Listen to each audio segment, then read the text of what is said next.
గత కొన్ని రోజులుగా తనపై వస్తున్న ఆరోపణలు ప్రచారాలపై తిరుపతిలో రా ఎన్టీఆర్ ఆర్గనైజర్ సాయి రూప్ స్పందించారు. తన ముఖాన్ని ముందు పెట్టి 100 కోట్ల మోసగాడు అంటూ తప్పుడు ప్రచారం చేశారని ఆవేదన వ్యక్తం చేశారు. తన కుటుంబం, బంధువులు తీవ్ర ఒత్తిడికి గురయ్యారని తెలిపారు. తన వల్ల జూనియర్ ఎన్టీఆర్ అభిమానుల మనసు గాయపడితే క్షమాపణలు చెబుతున్నానన్నారు. జూనియర్ ఎన్టీఆర్ పేరు ప్రతిష్టలకు ఎలాంటి నష్టం కలిగించే పని తాము చేయబోమని స్పష్టం చేశారు. ఎన్టీఆర్ చెప్పిన మంచి పనుల స్ఫూర్తితోనే కార్యక్రమాలు చేపడుతున్నామని తెలిపారు.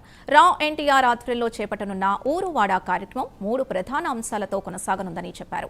యువతలో సేవాభావాన్ని పెంపొందించడం, చెడు వ్యసనాలకు దూరంగా ఉండేలా అవగాహన కల్పించడం, గ్రామ సమస్యల్ని పరిష్కరించే దిశగా కార్యక్రమాలుంటాయని చెప్పారు. ఒకటే పుకార్లు, వాస్తవాలేంటో తెలియకుండా ఎవరికి నచ్చింది వాళ్ళు రాసుకుంటూ వెళ్ళిపోతున్నారు.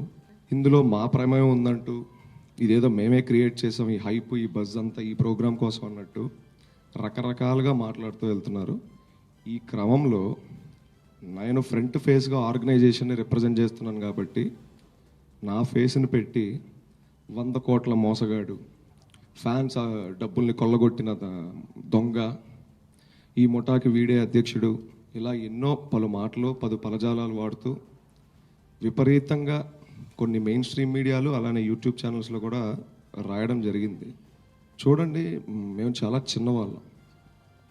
ఒకటి ఏదన్నా ఒక పెద్ద మనిషి మన గురించి ఏమైనా రాశాడంటే వాటిని చూస్తేనే రాత్రులు నిద్ర పట్టనంత చిన్నవాళ్ళం మేము. అలాంటిది వారం రోజులుగా నాకు కుటుంబం ఉంటుంది. నా వయసు 27 ఏళ్ళు నుంచో ఎన్ని చూస్తూ, ఎందుకంటే సోషల్ మీడియా కంటే గ్రామాల్లోకి ఫాస్ట్గా వెళ్ళేది మన ఎలక్ట్రానిక్ మీడియా, అలానే మన మెయిన్ స్ట్రీమ్ మీడియా. వాళ్ళందరూ నాకు ఫోన్లు, మెసేజ్లు, పెద్దవాళ్ళు ఉన్నారు, అమ్మమ్మలు, తాతయ్యలు ఉన్నారు, వాళ్ళని చూసి ఆరోగ్యాలు పాడు చేసుకోవటం.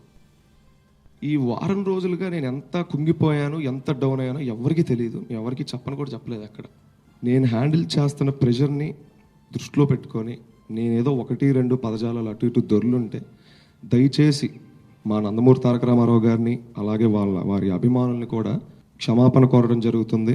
రెండోది పోతే మన మీడియా మిత్రులు కూడా ఎక్కడన్నా అన్కంఫర్టబుల్గా నేను చేసుంటే దయచేసి క్షమించండి. ఇది ఏది వాంటెడ్గా కాదు. ఈ వారం రోజుల్లో ఉప్పెను